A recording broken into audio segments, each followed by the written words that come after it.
नमस्कार, मैं रत्नेश कुमार। आप देख रहे हैं लाइव इंडिया हर पल। झारखंड में दूसरे चरण का मतदान जो है 20 नवंबर को होना है और पूरी तरह से प्रचार प्रसार जो है वो अब थम गया है। सभी राजनीतिक पार्टी जो है वो लगातार प्रचार प्रसार झारखंड में की। कई बड़े नेता जो हैं वो दिल्ली से झारखंड पहुंचे, प्रचार प्रसार किए। वहीं मुख्यमंत्री हेमंत सोरेन और उनकी पत्नी और गांडे से जो विधायक है कल्पना सोरेन, उन्होंने भी शतक लगा दिया है प्रचार में अपना। 100 सभाएं जो है मुख्यमंत्री हेमंत सोरेन उनकी पत्नी ने की है। और आपको बता दें कि 528 प्रत्याशियों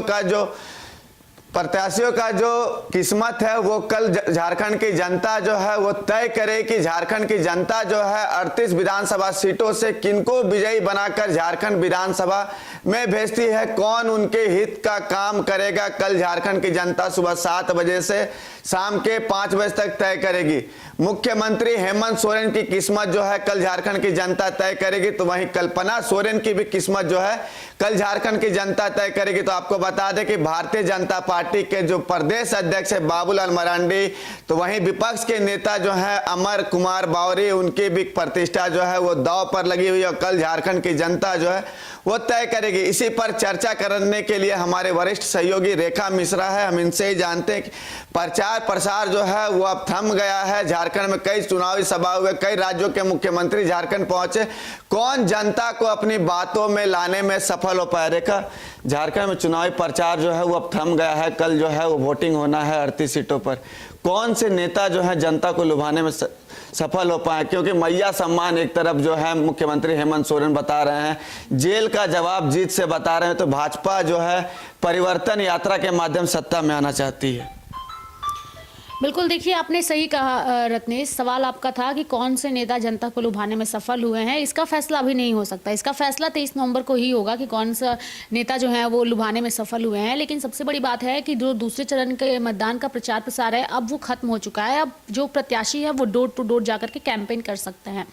लेकिन ये जो दूसरा चरण है ये बेहद ही महत्वपूर्ण है झारखंड के विधानसभा चुनाव में, क्योंकि संथाल परगना की सीटों पर जो है वो वोट डाले जाएंगे। 81 विधानसभा में 18 जो विधानसभा की सीटें हैं वो संथाल परगना की हैं और ये हेमंत सोरेन का दुर्ग कहा जाता है, ऐसा हमने पहले भी बताया है। और अब इस दुर्ग को भेदने की कोशिश भाजपा ने पूरी तरीके से करने की तैयारी में है। और यही वजह है कि भाजपा ने कई सारे ऐसे नेता हैं जिनको चुनावी मैदान में भी उतारा है और कई सारे ऐसे भी नेता हैं जिन्हें जेएमएम से तोड़ करके भाजपा अपने में लाई है और उन्हें टिकट देकर के पार्टी चुनाव लड़ा रही है। यानी कि संथाल परगना जो है वो बेसिकली आदिवासियों का गढ़ है और आदिवासी जो है वो जेएमएम के वोटर हैं, ये सभी जानते हैं। और जेएमएम के वोटर जो है उन्हें तोड़ना उतना आसान नहीं है बीजेपी के लिए। तो इस बार बीजेपी ने अपनी पूरी ताकत झोंकी है और वही ताकत जो है उन्होंने संथाल परगना में देखी। कल जो वोटिंग होनी है जिन सीटों पर, उन सीटों में जो सीटें हैं महत्वपूर्ण सीटें हैं, जिसमें चंदन कियारी है, बरहेट है, जामा है, जामताड़ा है, कई महत्वपूर्ण सीटें हैं जिन पर चुनाव होने हैं। जरमुंडी है, इसके बाद आपका यहाँ पर खिजरी है, सिल्ली है। सिल्ली सीट बेहद महत्वपूर्ण है, वहाँ से सुदेश महतो की प्रतिष्ठा दाव पर है। टुंडी है, निरसा है, धनबाद है, झरिया है, बाघमारा है। ये जो सीटें जिनका जिक्र अभी मैं कर रही हूँ ये सभी सीटें बेहद महत्वपूर्ण है। रामगढ़ है, मांडू है, ये ऐसी सीटें हैं, खिजरी है। तो इन पर वोटिंग होनी है 20 नवंबर को। और माफ़ करिएगा, हाँ 20 नवंबर को वोटिंग होनी है और सभी नेताओं ने पूरी ताकत झोंक दी है। अब देखिए राज्य में जो 2019 के जो चुनाव हुए थे रत्नेश, आपको भी याद होगा कि बीजेपी के लिए काफ़ी डेंजरस था वो चुनाव, इसलिए चूंकि बीजेपी सत्ता पर काबिज थी और सत्ता बीजेपी के हाथ से चली गई थी 2019 में।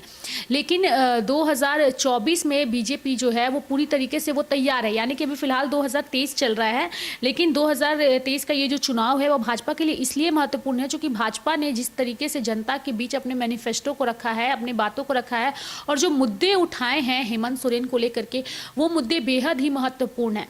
चूंकि जेएसएससी सीजीएल का मुद्दा भी है। अब चूंकि जो छात्र हैं वो आंदोलनरत हैं, जेएसएससी सीजीएल के अभ्यर्थियों का कहना है कि जो सरकार राज्य में आएगी, अगर वो जेएसएससी सीजीएल परीक्षा को रद्द कराती है, इस मामले में सीबीआई जांच कराती है, तो हमारा वोट उसे जाएगा। खुल करके ये बातें उनकी ओर से कही जा रही है।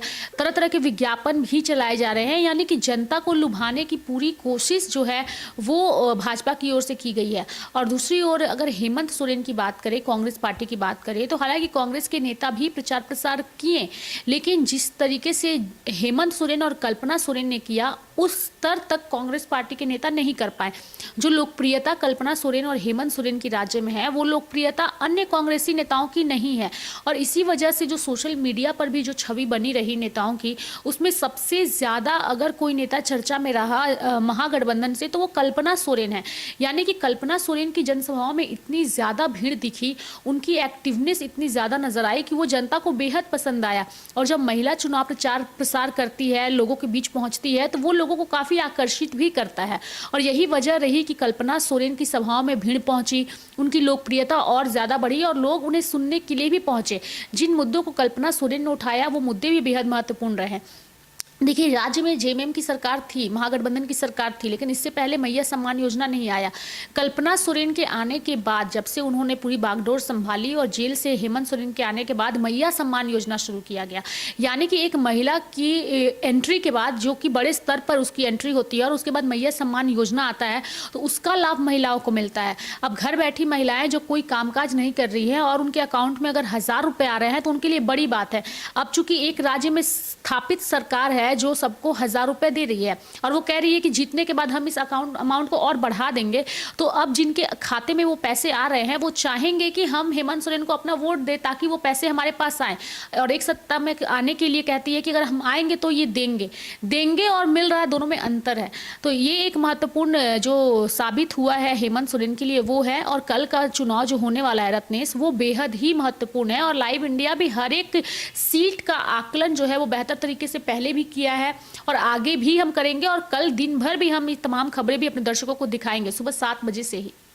देखा, एक तरफ झारखंड में जेएसएससी सीजीएल का परीक्षा हुआ, आरोप लगा हेमंत सरकार पे कि प्रश्न पत्र जो था वो लीक किया गया है। उसके चलते हेमंत सोरेन की सरकार जो है बाकायदा इंटरनेट सेवा को बाधित रखी। बांग्लादेशी घुसपैठी को लेकर जिस तरह से भाजपा जो है हमलावर है, वहीं अगर बात की सत्ता पक्ष मैया सम्मान योजना के तहत जो वो चुनाव लड़ रहा है। जिस तरह से हेमंत सोरेन, अगर बात की जाए, जेल से बाहर निकले और दाढ़ी बढ़ाए लोगों का, एक जिस तरह से बात की जाए संथाल में शिबू सोरेन को लोग पूछते हैं, तो कहीं ना कहीं इसका असर जो है संथाल में पड़ेगा। रत्नेश, एक बार मैं चाहूंगी सवाल को आप फिर से दोहराइए। जिस तरह से झारखंड में जेएसएससी सीजीएल का जो प्रश्न पत्र हुआ, लीक हुआ, आरोप लगा हेमंत सोरेन पर। हालांकि सरकार कह रही है कि वो कैंडिडेट जो थे वो सिखाए हुए कैंडिडेट थे कि आरोप का ये करो, लेकिन भाजपा फिर उस पर हमलावर हुई, बांग्लादेशी घुसपैठी को लेकर हमलावर हुई। वहीं सत्ता पक्ष भी लगातार मैया सम्मान योजना बताई कि मैया सम्मान योजना महत्वाकांक्षी योजना सरकार चला रही है, उसको रोकने के लिए भाजपा कई तरह के तिकड़म अपना रही है। फिर बात की जाए तो जिस तरह से हेमंत सोरेन जेल से बाहर आए हैं, दाढ़ी बढ़ाए, लोग संथाल में शिबू सोरेन को पूछते हैं, तो कितना असर पड़ेगा दोनों पार्टियों को? बिल्कुल असर पड़ेगा रत्नेश, इसलिए पड़ेगा चूंकि देखिए, जेएसएससी सीजीएल तो मुद्दा है ही इस चुनाव में, वो छात्रों का मुद्दा है। भाजपा ने उस मुद्दे में अपने आप को शामिल कराया है और छात्रों के साथ वो खड़ी नजर आई है। और इसलिए ये मुद्दा बेहद महत्वपूर्ण हो जाता है, क्योंकि जेएसएससी सीजीएल की परीक्षा को लेकर के छात्र लंबे समय से इंतजार कर रहे थे, और परीक्षा जब हुई तो वो परीक्षा भी विवादों के भेंट चढ़ गई। और यही वजह रही है कि जेएसएससी सीजीएल को लेकर के तरह तरह की बातें कही जा रही है।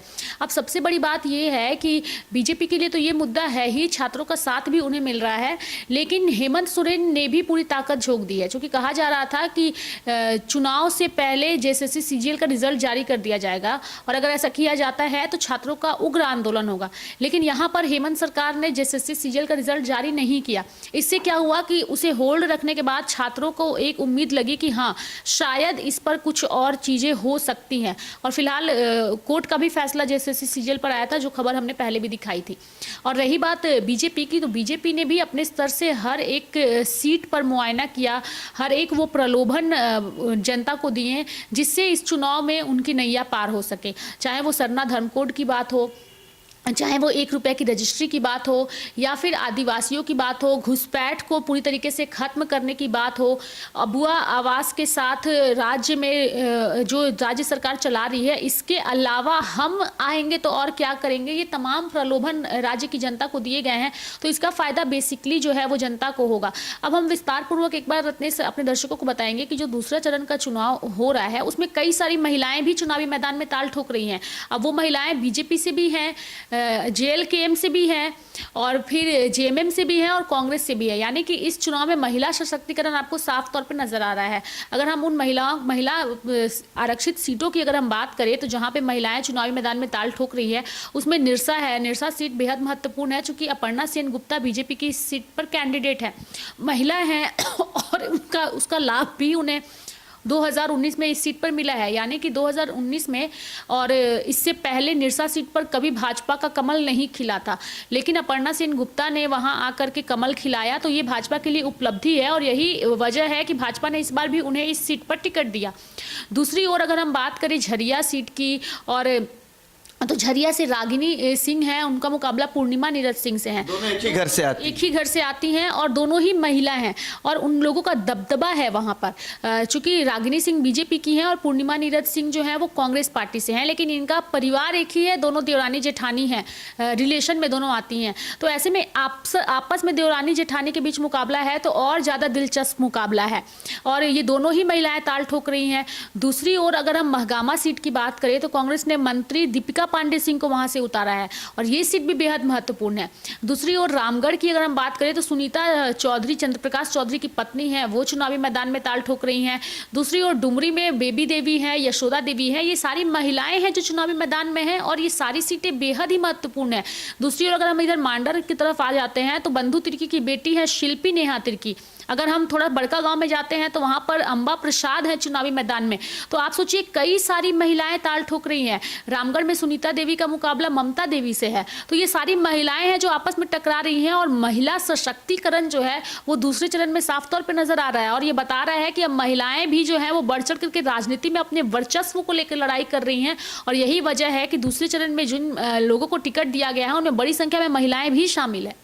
जिस तरह से झारखंड में कल्पना सोरेन जो है अपने पति के जेल जाने के बाद सक्रिय राजनीति में आई और लगातार जिस तरह संथाल में उन्होंने जनसभा की और कही कि अगर फिर से हमारी सरकार झारखंड में बनती है तो हम अलग से संथालियों के लिए सरना धर्म कोड लाएंगे, तो कितना असर पड़ेगा संथाल में इसका? देखिए असर पड़ेगा रत्नेश, और ये मुद्दा कोई बहुत बड़ा मुद्दा नहीं है, इसलिए इससे बड़ा मुद्दा हम नहीं कहेंगे क्योंकि दोनों ही पार्टियों की ओर से ये बातें कही जा रही है। अगर कल्पना सोरेन सरना धर्म कोड को लेकर कर रही है तो भाजपा भी कह रही है, भाजपा के भी मैनिफेस्टो में है, जेएमएम के भी मैनिफेस्टो में है, कांग्रेस के मैनिफेस्टो में है, यानी कि सभी पार्टियों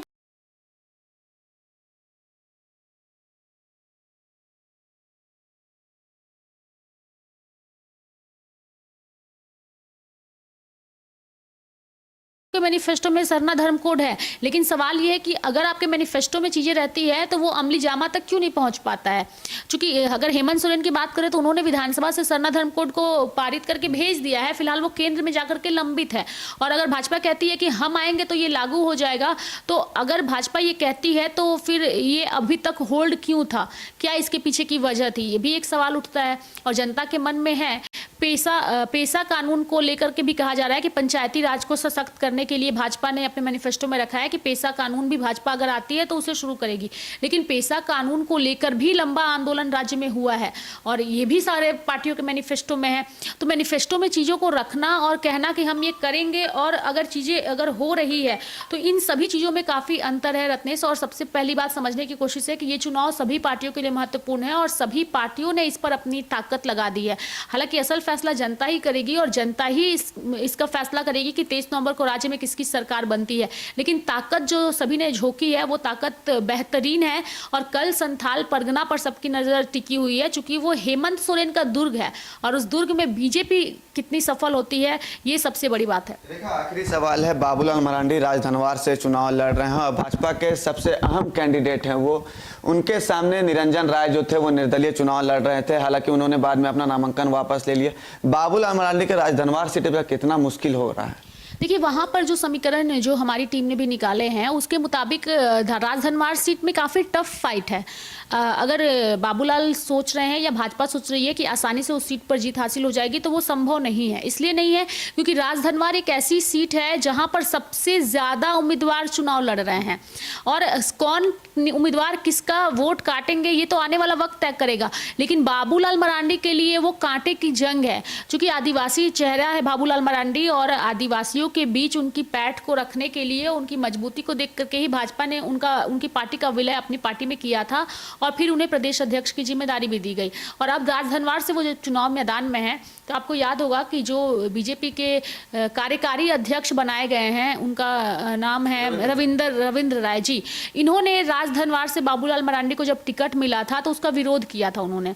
उस वक्त खबर आई थी कि वो शायद जेएमएम में शामिल हो रहे हैं। उसके बाद उन्होंने एक वीडियो संदेश जारी किया, एक प्रेशर पॉलिटिक्स उनकी ओर से किया गया था, जिसके बाद उन्हें खुश करने के लिए भाजपा ने जो है उन्हें कार्यकारी अध्यक्ष बना दिया बाबूलाल मरांडी की जगह। चूंकि बाबूलाल मरांडी चुनाव में व्यस्त है तो कार्यकारी अध्यक्ष उन्हें बना दिया गया, यानी कि उन्हें एक तरीके से टिकट नहीं दिया गया लेकिन उन्हें एक जगह दे दी गई ताकि वो मीडिया में भी बने रहे, एक पद पर भी बने रहे और उनका गुस्सा भी कंट्रोल हो गया।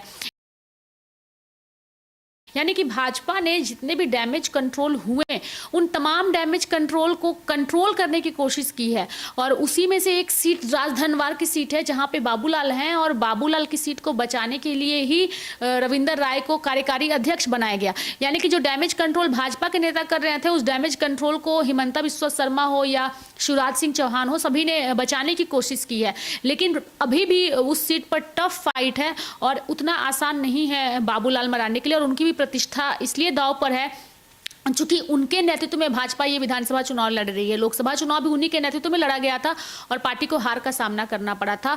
यानी कि पार्टी के पास जितनी सीटें थी लोकसभा में उतनी सीटें पार्टी नहीं बचा पाई, अपनी भी सीटें उन्होंने जेएमएम और कांग्रेस को दे बैठी थी और वो अध्यक्षता इन्हीं की थी। तो इस बार इनकी प्रतिष्ठा इसलिए दांव पर है क्योंकि भाजपा ने जो दांव खेला था 2019 के विधानसभा चुनाव में हार के बाद इनको पार्टी में विलय करा करके, क्या उसकी भरपाई ये कर पाएंगे या नहीं, क्योंकि ये चुनाव इनके लिए भी बेहद ही महत्वपूर्ण है और इनकी नाक का सवाल है। चलिए रेखा, तो आपका बहुत बहुत धन्यवाद तमाम जानकारियां देने के लिए। लेकिन आपको बता दें कि झारखंड विधानसभा चुनाव 2024 का रन जो है काफी टफ है, सभी पार्टियों के लिए टफ है। सभी पार्टियां जो है पूरी ताकत जो है झारखंड विधानसभा चुनाव में अपना लगा दी। अगर भारतीय जनता पार्टी की बात की जाए तो खुद प्रधानमंत्री यहाँ कई सभाएं किए, रोड शो किए, तो केंद्रीय गृह मंत्री अमित शाह यहाँ पर कई सभाएं किए, कई राज्यों के मुख्यमंत्री झारखंड में आए। भाजपा की सरकार किस तरह से झारखंड बने, तो वहीं अगर बात की जाए तो इंडिया गठबंधन के तरफ से तो खुद मुख्यमंत्री हेमंत सोरेन, उनकी पत्नी जो है गांडे की विधायक कल्पना सोरेन ने खुद अकेले मोर्चा संभाला यहाँ पे। लेकिन आपको बता दें कि राहुल गांधी और मल्लिकार्जुन खड़गे भी कई सभाएं किए हैं, लेकिन जिस तरह से हेमंत सोरेन और कल्पना सोरेन ने विधानसभा चुनाव में मेहनत की है, तो वहीं उसका परिणाम जो है 23 तारीख को देखना हो कि किसका परिणाम जो है किसके पक्ष में आता है, कौन नेता जो है जनता को लुभाने में सफल हो पाए। लेकिन झारखंड विधानसभा का चुनाव जो कल 38 विधानसभा सीटों में होना है, उसमें 18 सीटें जो है वो संथाल परगना से आती है और संथाल परगना में जिस तरह से शिबू सोरेन को वहां पर पूजा जाता है, तो क्या हेमंत सोरेन को भी उसी तरह से वहां पे पूजा जाएगा। इसी का वजह है कि हेमंत सोरेन जब जेल से बाहर निकले तो अपने पापा शिबू सोरेन के अंदाज में उन्होंने दाढ़ी बढ़ाया, शिबू सोरेन का फेस लेकर वो जनता के बीच जा रहे हैं। तो सरकार भी कई तरह के अपने वादाएं जो है वो गिना रही कि हम ये वादा किए हैं। तो भारतीय जनता पार्टी भी जो हेमंत सरकार की नाकामियां है वो बता रही है। अब देखना हो कि सरकार जो है झारखंड में 23 नवंबर को किनकी बनती है। मेरे साथ इस खबर में इतना ही, तब तक के लिए देखते रहिए लाइव इंडिया हर पल। शुक्रिया।